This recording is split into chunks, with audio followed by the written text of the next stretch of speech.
حضرت فاطمہ زہرا سلام اللہ علیہا بنت رسول خدا سے چھوٹی ہیں۔ موسوعۃ الاسئلۃ العقیدیہ میں موجود علماء کرام لکھتے ہیں کہ بعض انہیں فاطمہ کبریٰ اس لیے کہتے ہیں کہ ان کی مراد یہ ہوتی ہے کہ وہ امام حسین علیہ السلام کی بیٹیوں میں سب سے بڑی تھیں۔ اسی وجہ سے غالباً یہ اشتباہ پیدا ہوا کہ امام حسین علیہ السلام کی دو بیٹیاں تھیں، ایک فاطمہ صغریٰ اور دوسری فاطمہ کبریٰ۔ البتہ بحار الانوار میں المناقب القدیم کے حوالے سے ایک روایت نقل کی گئی ہے اور علامہ مجلسی نے اسے کسی نامعلوم المؤلف سے نقل کیا ہے، جو تاریخ مدینہ دمشق، مقتل الحسین از خوارزمی اور بغیت الطالب از عمر حلبی میں بھی موجود ہے۔ ان تمام کتابوں میں یہی ایک روایت نقل ہوئی ہے جس کی سند آخر کار مفضل بن عمر کے واسطے سے امام جعفر صادق علیہ السلام تک پہنچتی ہے۔ اس روایت میں ذکر ہے کہ امام حسین علیہ السلام کی بیٹی فاطمہ صغریٰ مدینہ میں تھی، پھر ایک کوا آیا جس کے پر امام حسین علیہ السلام کے خون سے آلودہ تھے، لیکن اس روایت میں یہ بیان نہیں کیا گیا کہ وہ مدینہ میں کیوں رہ گئی تھی۔ یہ روایت ان متعدد روایات کے معارض یعنی ٹکرا رہی ہے جن میں بیان کیا گیا ہے کہ امام حسین کی صرف ایک ہی بیٹی تھی جن کا نام فاطمہ تھا اور وہ قیدی قافلہ کے ساتھ موجود تھیں۔ مزید یہ کہ اس روایت کی سند میں بعض ایسے راوی موجود ہیں جو مجہول الحال ہیں، اس لیے ان کے صحیح ہونے پر قطعی اعتماد نہیں کیا جا سکتا۔ اسی طرح ایک مومن نے یہ سوال کیا کہ جناب فاطمہ بنت امام حسین علیہ السلام کے بارے میں یہ واقعہ خصوصاً ممبر کے خطباء کے درمیان اس قدر مشہور ہو چکا ہے کہ بظاہر اسے متواتر کہا جا سکتا ہے، لیکن اس کے باوجود اب بھی یہ سوال باقی ہے کہ آیا یہ روایت صحیح ہے یا نہیں۔ اگر اس کے صحیح ہونے کا یقین نہیں ہے تو خطباء ایسی بات کیوں بیان کرتے ہیں جس کے بارے میں قطعی اطمینان موجود نہیں؟ کیا ہمارے مراجع کرام یا محققین میں سے کسی نے اس مسئلے کی تحقیق کی ہے؟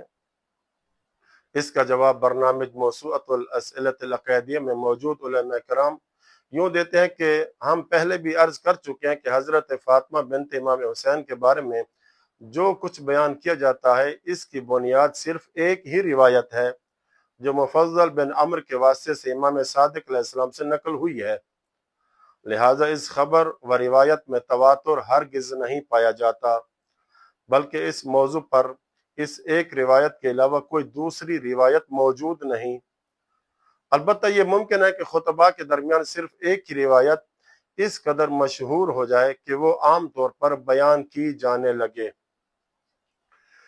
جہاں تک خطباء کا تعلق ہے، جب وہ اس قسم کی روایات نقل کرتے ہیں تو انہیں چاہیے کہ اسے یقینی اور قطعی حقیقت کے طور پر بیان نہ کریں، بلکہ خبر کو اس کتاب یا اس راوی کی طرف منسوب کریں جس نے اسے نقل کیا ہے، یا یوں لفظ استعمال کریں کہ کہا گیا ہے یا روایت میں آیا ہے، اور اس قسم کے دوسرے الفاظ استعمال کریں تاکہ روایت کے صحیح یا غلط ہونے کی ذمہ داری سے بری و ذمہ رہیں۔ اسی طرح کتاب شجرہ طوبہ کے مصنف نے بھی، جس کی کتاب سے خطباء بہت سے واقعات نقل کرتے ہیں، یوں لکھا ہے کہ میں گویا امام حسین علیہ السلام کی صاحبزادی فاطمہ صغریٰ کو دیکھ رہا ہوں، پھر انہوں نے اس واقعے کا ایک حصہ بیان کیا ہے۔ اس انداز بیان سے یہ لازم نہیں آتا کہ وہ اس روایت کے صحیح ہونے پر قطعی یقین رکھتے تھے۔ ہم نے تحقیق کے باوجود ابھی تک کسی ایسے محقق کو نہیں پایا جس نے اس مخصوص مسئلے پر مشتمل اور جامع تحقیق کی ہو۔ تو مومن جس نے یہ سوال کیا تھا کہتا ہے کہ آپ کی گفتگو سے ہم نے یہ سمجھا ہے کہ حضرت فاطمہ علیلہ ہی حضرت فاطمہ کبریٰ ہے اور وہ امام حسین علیہ السلام کے ساتھ کربلا میں موجود تھیں اور اپنے والد کی شہادت کی عینی شاہد تھیں۔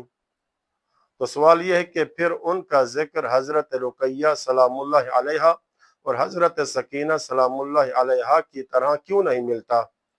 ان کی قبر کہاں ہے اور ان کا انتقال کس طرح ہوا؟ اس کا جواب برنامج موسوعۃ الاسئلۃ العقیدیہ میں موجود علماء کرام لکھتے ہیں کہ ہم نے ان کے امام حسین علیہ السلام کے ساتھ موجود ہونے کا نتیجہ انہی تاریخی واقعات سے اخذ کیا ہے جن میں ان کا ذکر آیا ہے۔ ہم نے اس سلسلے میں شیخ مفید کا وہ بیان بھی نقل کیا ہے جس میں اس شامی شخص کا واقعہ مذکور ہے۔ اسی طرح کتب مقتل کے مؤلفین نے ان کا کوفہ میں دیا گیا خطبہ بھی نقل کیا ہے۔ یہ بھی ذکر کیا جاتا ہے کہ امام حسین علیہ السلام نے اپنی وصیت انہی کے ذریعے امام زین العابدین تک پہنچائی تھی۔ ایک روایت کے مطابق یہ بھی کہا جاتا ہے کہ وہ اپنی پھوپھی حضرت زینب کے ساتھ مصر تشریف لے گئیں، اور مصر میں جو مزار مرکز فاطمہ نبویہ کے نام سے معروف ہے، کہا جاتا ہے کہ وہ انہی سے منسوب ہے۔ اس حوالے سے آیت اللہ شیخ محمد حسین النجفی اعلی اللہ مقامہ اپنی کتاب سعادت الدارین کے صفحہ 199 پہ لکھتے ہیں کہ چند وجوہات کی بنا پر جناب فاطمہ صغرا کا مدینہ میں رہ جانا اس کی کوئی حقیقت نہیں ہے۔ پہلی وجہ یہ لکھتے ہیں کہ امام حسین علیہ السلام کی صرف دو ہی صاحبزادیاں تھیں، دو ہی بیٹیاں تھیں، ایک فاطمہ اور دوسری سکینہ۔ چنانچہ صاحب ناسخ التواریخ کی تحقیق پیش خدمت ہے، وہ فرماتے ہیں کہ میں نے بڑی مشقت اور محنت کے بعد جو کچھ کتب سیر و تواریخ سے حاصل کیا اختیار کیا ہے وہ یہ ہے کہ امام حسین علیہ السلام کے 4 بیٹے تھے، علی اکبر، علی اوسط، علی اصغر اور عبداللہ۔ ان میں سے 3 شہزادے میدان کربلا میں شہید ہو گئے اور 2 صاحبزادیاں تھیں، پہلی جناب فاطمہ اور دوسری جناب سکینہ۔ فاطمہ کو کبرا اور صغرا کہا جاتا ہے، جس کی تفصیل ویڈیو کے شروع میں بیان کی ہے۔ دوسری وجہ یہ لکھتے ہیں کہ واقعات کربلا کی بہت سی روایات جناب فاطمہ بنت امام حسین سے مروی ہیں، نیز دربار و بازار کوفہ شام میں دیگر مخدرات کی طرح ان محترمہ کے گراں قدر خطبات بھی کتب معتبرہ میں موجود ہیں۔ تیسری وجہ یہ لکھتے ہیں کہ جلیل القدر علماء اعلام نے تصریحات فرمائی ہیں کہ فاطمہ صغرا کی جدائی کا واقعہ بالکل بے اصل ہے۔ چنانچہ علامہ محمد سلیمان صاحب قصص العلماء کتاب اکلیل المصائب میں تحریر فرماتے ہیں کہ یہ جو کہا جاتا ہے کہ جناب فاطمہ صغرا بیمار تھیں اور مدینہ میں رہ گئی تھیں، اس کی کوئی حقیقت اور اصلیت نہیں ہے۔ انہوں نے صفحہ 201 میں لکھتے ہیں کہ حدیث غراب یعنی کوے والی حدیث یہ 2 وجہ سے ناقابل اعتبار ہے۔ پہلی وجہ یہ کہ یہ روایت فی نفس ہی ضعیف ہے۔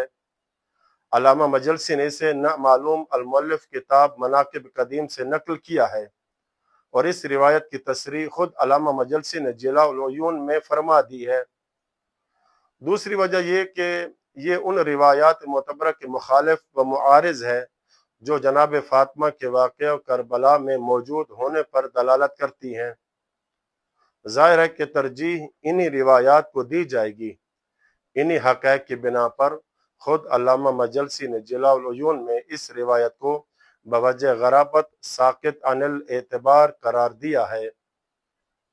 ان سب حقائق کی روشنی میں یہ حقیقت بالکل آشکار ہو جاتی ہے کہ جناب فاطمہ بنت امام حسین کا مدینہ میں رہنے والی روایت بالکل بے اصل ہے اور بے بنیاد ہے، جس کی کوئی حقیقت نہیں ہے۔